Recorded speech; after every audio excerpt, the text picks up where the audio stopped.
this is going to be the weekly forecast for next week,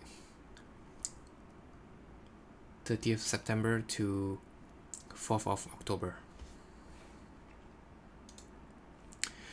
Starting off on the weekly chart, we can see that we have a weekly fair value gap right here on both ES and NQ.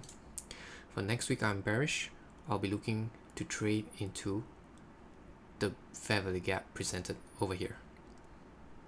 Basically, previous week's low. On the daily time frame, that week's low would be Monday's low for ES and Tuesday's low for NQ. Below that low, we have implied fair value gap. If you take a look at the consequent encroachment of this candle's wick and this candle's wick, both of the consequent encroachment would give you that implied fair value gap, similar for NQ over here as well.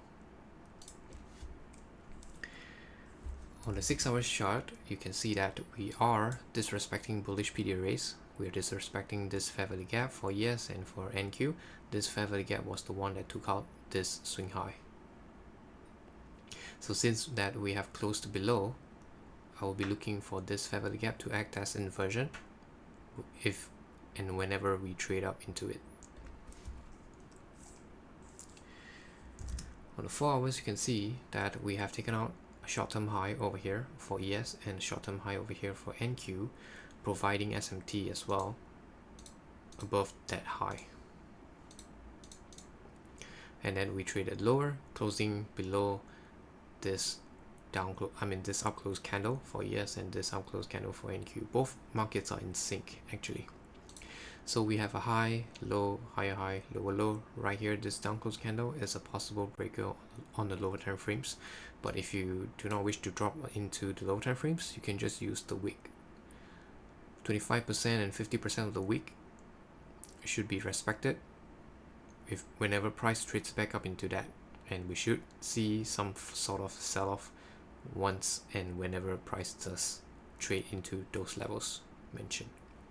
For NQ, because it's the weaker asset, I'm only expecting NQ to trade into the 25% of the wick, or maybe even just the low of the wick.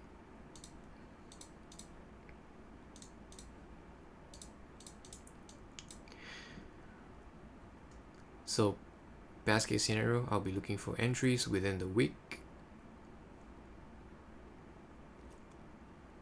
and then short it, targeting the low right here.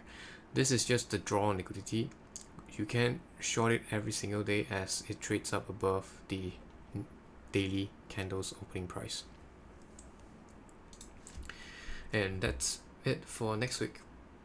I hope you find this helpful, and if you do leave a like. Just to remind you, this is just a framework.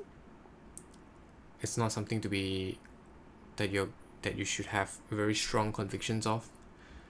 It's just a framework for you to, as a guideline, so to speak, for next week. Anything can happen when we open up on Sunday. So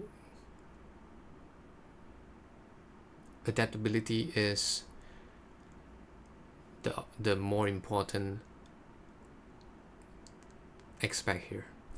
Okay, and with that, I'll end the session here. Have a good weekend, and I'll talk to you again.